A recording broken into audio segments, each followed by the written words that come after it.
Hi guys, this is Jeff at Slavens Racing. I want to show you the latest, sexiest, most badass KTM dirt bike ever built. It's the 24 KTM 450 SXF Factory Edition. Now, some influencers, some magazines, they call it the 24.5. That's not what KTM calls them. There's no 24.5 model. This is a 24. And although I'll never be doing laps on the track on this thing because I've kind of sworn off tracks, but because I'm getting too old, but I'd sure love to rip this thing around, and I still will probably do that. I borrowed this from a friend, and we'll burn in some laps with him and do some videos out on the track here real soon. I want to do this video outside, but I've been trying to get this done for a week, and the weather just doesn't want to cooperate. We've been having extremely windy weather for the last week, and we got it today and tomorrow, and who knows how much longer it's going to go on, so I just decided to do it inside my messy shop here. All right, so let's start at the front with this thing. This is just kind of a first look at this bike video. So I'll just go over some of the features and functions of it. Cool. Of course, it's got the cool Red Bull graphics, which I think looks very nice. It's got the WP exact air forks on the front, AER forks, which is they don't have springs, so it's a complete air fork. The rims are DID Dirt Star. Very good quality. They've put on black spokes and orange nipples just to dress it up. This front hub is not just orange, it's a little bit different design. If you look right here and compare this to your Enduro model, you'll see that this hub's a little bit different. And you can see from the back side here of the disc that it's a floating disc. That's what these little rivet looking things are for. All right, one of the big things about these new bikes, well, two big things. One is the chassis, which I'll get to in a minute. The other is what's called the Connectivity Unit Off-Road, CUO. And that is this box right here. Let's see here. Yep, there. Probably just heard the ignition turn on. This is the Bluetooth coming on here. I'm going to turn it back off. Anyhow, so these new bikes have what's called a CAN bus electronic system, and I've got another video out just about the CAN bus. Yeah, there we go. But now it's back on. Anyhow, it'll a timeout here in a minute. So what CAN bus is that it basically connects all the different electrical components: the ignition system, the map switches, the traction control, you name it, anything to do with electronics, it's all connected now. It just lets all those different components communicate and talk to each other. All right, so up front here on the fender, it's got a special fender this year. You can see it's got this built-in device. That's a GPS. And that is strictly for making a connection to a aftermarket app that you can get for the bike. It's $69, and it's called Lit Pro. And if you watch the Supercross, you probably know what I'm talking about, because sometimes on the Supercrosses they have Lit Pro demonstrations, and they show the riders doing taking different lines on the track and how that calculates out on their lap times. And so that Lit Pro is pretty slick. It will also communicate with this connectivity unit here, and it will give throttle settings, top speeds, all kinds of stuff. But that is, like I said, that's a separate subscription, 1-year subscription, $69.95. This thing, you don't have to have both, because you can buy a kit with this front fender and the GPS and the CUO. We'll have those on our site. I believe they're $249.95. But if you don't want the Lit Pro functionality of it, we've got a kit that doesn't have the front fender and the GPS. It has a CUO, and then the free app that comes with it. And that will give you all kinds of engine tuning opportunities. And it also has a suspension section that gives you suggested suspension settings for different tracks, different types of tracks, for your different weight, your skill level, that type of stuff. So it's a pretty neat unit, and I'll do a separate video on that. That'll be coming up real soon. All right, so that's definitely a cool new device. And once you see the app and see the video I'm going to make on it, you'll understand how functional it is, because you can go in there and you can change all kinds of parameters on the engine. The tuning part of it, the quick shift on it, pretty much anything you want to do, you can do it on there. All right, guys, so from there, let's see what else is different on these. Well, they've got the cool new orange, or the cool orange frame. These shrouds are a little bit different than previous years. Than 24 Enduro models for sure, because this piece here is beefier. But let's get into the real deal here. And that is the frame. The white elephant in the room. All right, so last year, this frame, or not this frame, the previous frame, it was new. They had a new frame in 23 for the XC, XCF, SX, SXF models, and then the similar Husqvarna and gas models. I take that back, not the gas. Anyhow, so they came out with a new frame last year, and it was extremely stiff. Extremely stiff. I hated it. Well, guess what happened? All the factory guys had the same complaints I had. Not just the factory off-road guys, the factory supercross guys, the guys who want super stiff stuff. They said it was too stiff. It was too stiff for supercross. And obviously the factory teams all agreed, because now we've got a new, more flexible chassis for 24.5. Not 24.5, 24 Factory Edition, excuse me. This chassis will be on all the models, all the SX and XC models for 25. And so I'll show you what I'm talking about. So see right there? See this big section here?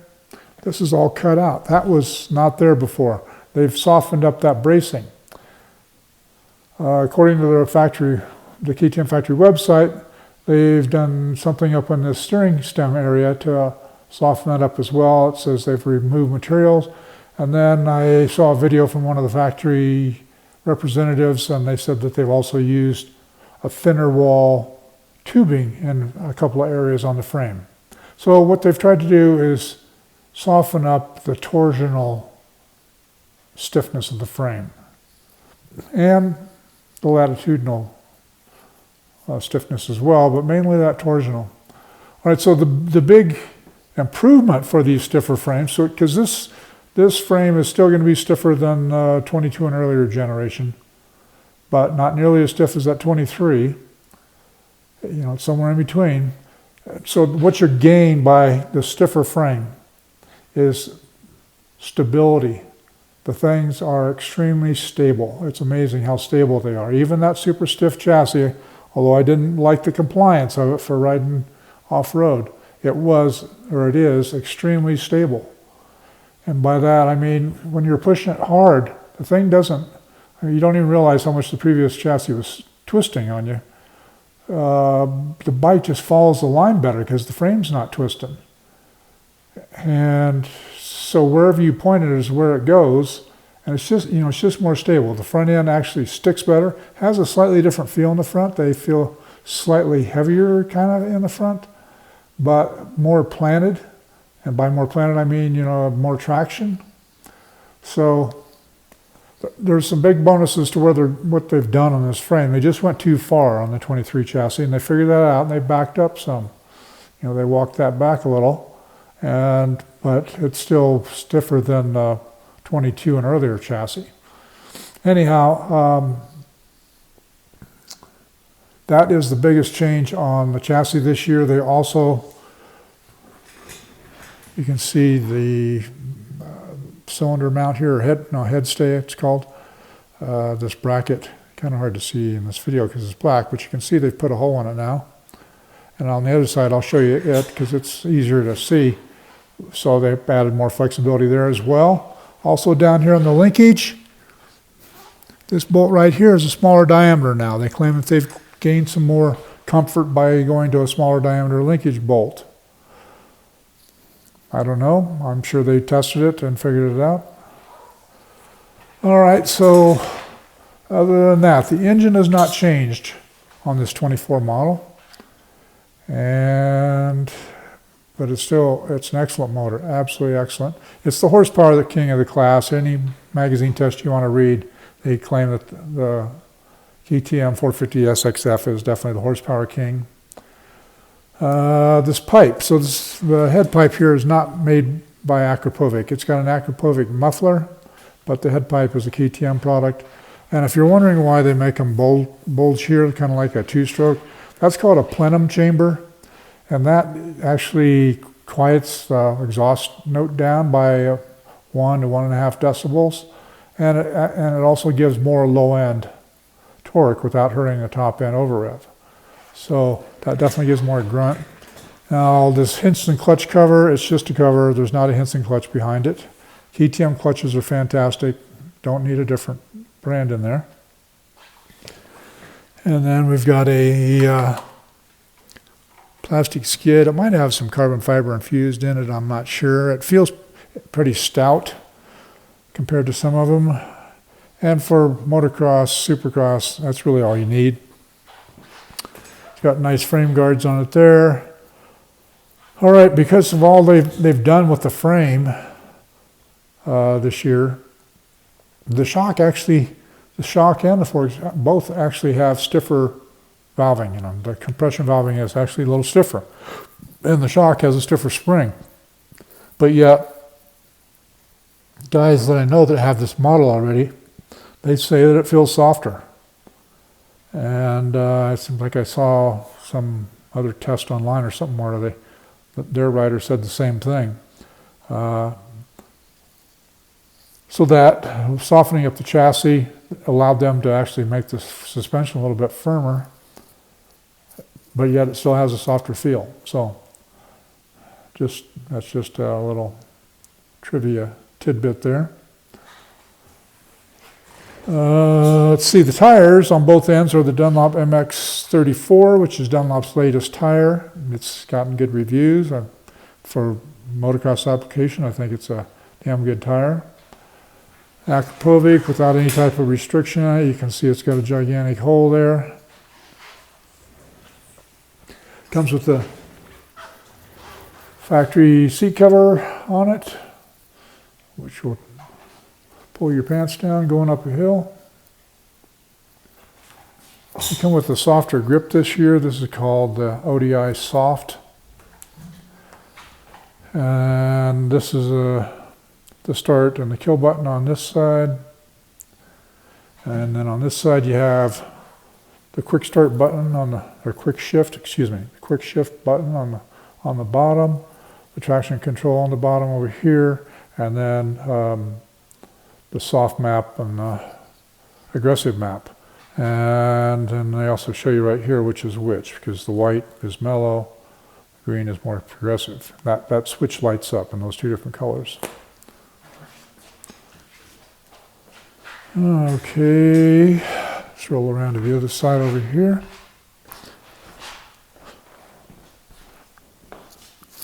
I'm going to pull this seat off here real quick. So you can... All right, you can see just the factory ECU right there. This is just a plug-in you can plug a dongle in here to turn on the ignition system. That's what I used when I was doing some setup on that connectivity unit. And then lithium battery, water or fuel pump. But I'm pulling this off. Let's see.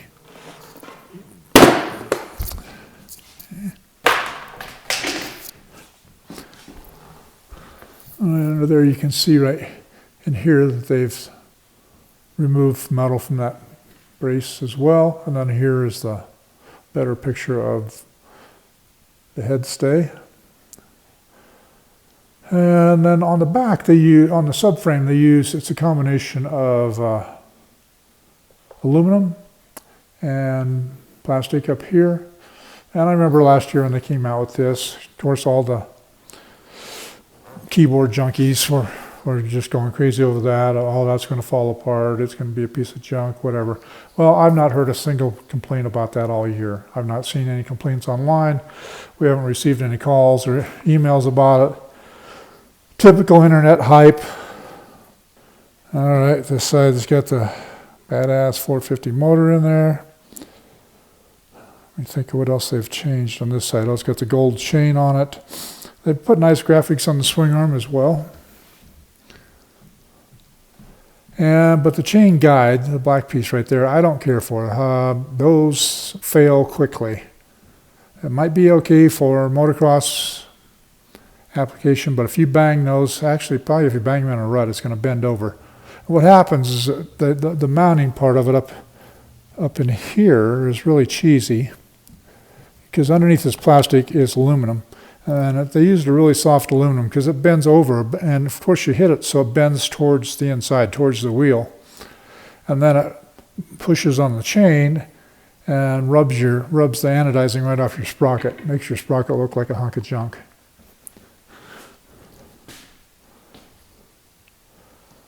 All right, so I think that about wraps it up on this bike, guys. I really love these 450 SXFs. They're just so badass looking, and I will rip it around a little bit, but I won't be doing a test report on it because I'm too old to be out ripping hard laps on a motocross track. I just don't do that anymore. And old white guys don't have any business jumping. I mean, the jumping's not the big problem, it's that landing that always gets me. But they also come with this vented air box cover. There's a stock one on the left. You can see this one's pretty cool with the big slots in it. Some guys claim they can notice some performance gain with that, which I would assume is correct. Also comes with that launch control device. Then I wanted to show you this front disc cover on this thing. You can see it's got carbon fiber here, yet it's plastic here. So it's basically a carbon fiber plastic combination. It's very stiff. I mean, I'm pulling on it pretty hard here, and it doesn't move much. You know, it's pretty rigid. So that's a cool new device. I looked them up online as an accessory with spacer and stuff. It's pretty pricey, $220. So anyhow, forgot to show you that. Also made one error back here. I make this error quite often. The muffler. I always call them Akrapovic, but if you call them up, the way they answer the phone there is Akrapovic. Like there's an H on the end. Akrapovic is obviously the correct pronunciation. It's they're made in Eastern Europe. I don't remember which country over there, Romania, somewhere over in that area. Excellent product. Anyhow, guys, it's a beautiful bike. Like I said, we'll be making more videos on this model, on different features and functions of the bike, especially, you know, the new connectivity off-road unit. Sorry about that noise. But beautiful bike overall. We've got plenty of parts and pieces for these at slavensracing.com. If you have any questions, please post them below the video in the comment section. I'll be glad to answer them. I try to stay on top of that. And I believe that's all for now, guys. So if you would, please subscribe to us on YouTube. Like us on Instagram and Facebook. Subscribe to us on YouTube. And definitely stop by our store if you're coming out here to trail ride this summer. We've got a beautiful store. Have an excellent staff that will take good care of you. And hopefully I'll see you out on the trail or at the track. That's all for now.